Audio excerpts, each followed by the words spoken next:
Welcome to ఆర్ఫే TV news. Tirupati జిల్లా నాయుడుపేటలోని రోడ్డు ప్రమాదంలో వివరించడంలో భాగంగా తిరుపతి జిల్లా ఎస్పీ సుబ్బారాయుడు ఆదేశాల మేరకు వాహన తనిఖీలు, డ్రంక్ అండ్ డ్రైవ్ స్పెషల్ డ్రైవ్లు నిర్వహిస్తుండగా గడియారం సెంటర్ వద్ద వాహనాలు తనిఖీ చేస్తుండగా శివాలయం గుడివైపు నుండి అత్యంత వేగంగా వస్తున్న శ్రీ చైతన్య స్కూల్ వ్యాన్ లో 30 మంది పిల్లలను ఉండగా డ్రైవర్ మద్యం సేవించి ప్రమాదకరంగా నడుపుతూ స్కూల్ పిల్లల ప్రాణాల పట్ల జాగ్రత్త లేకుండా నిర్లక్ష్యంగా వ్యవహరిస్తున్న Sri Chaitanya school vehicle incharge పై కేసు నమోదు చేసి స్కూల్ బస్సును సీజ్ చేయడమైనది.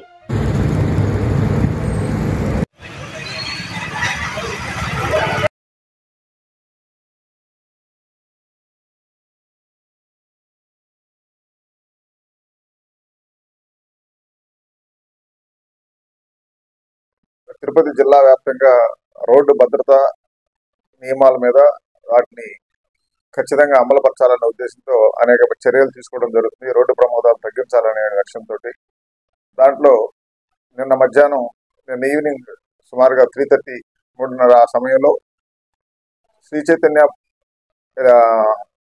పబ్లిక్ స్కూల్ సంబంధించినటువంటి bus van Humayun driver school children ఎక్కించుకొని ఆయన డ్రంకెన్ కండిషన్ లో నాయుడుపేట గడియార స్తంభం పోలేరమ్మ గుడి వైపు నుంచి వెళ్తా ఉంటే స్థానికులు ఇచ్చిన సమాచారం మేరకు ఇమీడియట్ గా బండిని ఆపి ఆయన చెక్ చేయడం జరిగింది.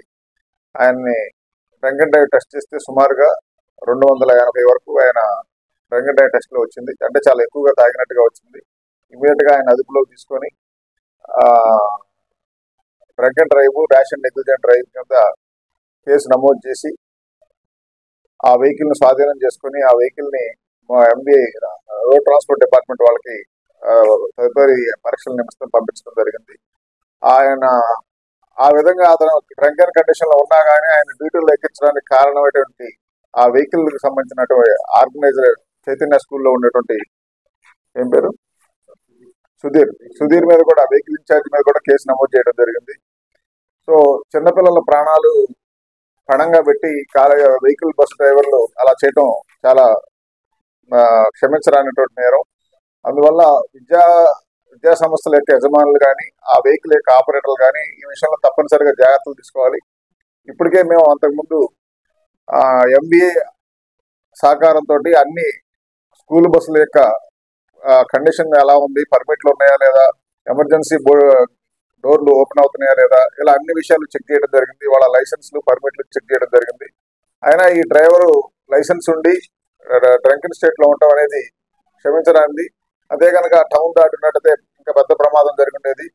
టయానికి ఇచ్చినటువంటి సమాచారం, విలువైన సమాచారం ప్రకారం ఇమీడియట్ గా మా టౌన్ ఎస్ఐ రియాక్ట్ అవడం బట్టి పెద్ద ముప్పును తప్పించగలిగాం. అదే హైవే మీదకి వెళ్తే పెద్ద ప్రమాదం జరిగిండేది. అందువల్ల టౌన్ లో నాయుడుపేట సబ్ డివిజన్ లో ఉన్నటువంటి ఏ స్కూల్ యజమానులు అయినా సరే వాళ్ళ బస్సులు నడిపించేటప్పుడు వాళ్ళ డ్రైవర్ సరైన కండిషన్ లో ఉన్నాడా లేదా, ఇలా కనుక చేసేటట్టయితే ముందు కాలేజ్ సంబంధిత స్కూల్ యజమాని మీద కూడా కేసు బుక్ చేయాల్సి వచ్చింది. ప్రస్తుతానికి మేము వెహికల్ సంబంధించినటువంటి ఆర్గనైజర్ ఎవరైతే ఉన్నారో సుధీర్ మీద కేసు బుక్ చేసాం. ఈసారి బాధ్యత వాళ్ళ మీద కూడా వచ్చింది. తప్పనిసరిగా చేయాలి. దాంతో పాటు మేమందరినీ 2 వీలర్స్ ఉండే వాళ్ళందరినీ హెల్మెట్స్ పెట్టుకోవాలని కోరుతున్నాం. ట్రిపుల్ రైడింగ్ వద్దు. కారులో వెళ్ళేటువంటి వాళ్ళు తప్పనిసరిగా సీట్ బెల్ట్ పెట్టుకోవాలి. రోడ్డు భద్రతా నియమాలు ఏదైతే ఉన్నాయో వాటిని తప్పనిసరిగా పాటించాలని చూస్తున్నాం.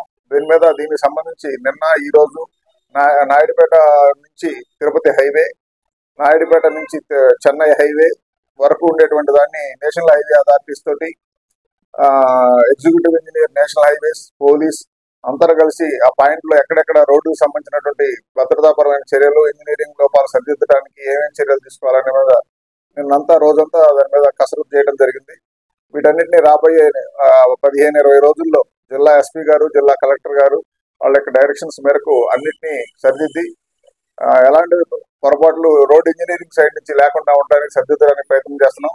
అదేవిధంగా ప్రజల్లో అవగాహన కలిగించడం, ఈ రోడ్డు సంబంధించిన భద్రతా నియమాలు ఏదైతే పాటించాలి, ఎంవీ యాక్ట్ వైలేషన్స్ లేకుండా ఉండటం కోసం అవగాహన కలిగించి, అయినా సరే తప్పులు కనుక జరిగేటట్టయితే అప్పుడు జరిమానా విధించాలి అనే ఉద్దేశంతో ముందు అవగాహన కార్యక్రమాలు బాగా విస్తృతంగా చేస్తున్నాం. అన్ని స్కూళ్ళల్లో, కాలేజీల్లో, గవర్నమెంట్ ఆఫీసుల్లో,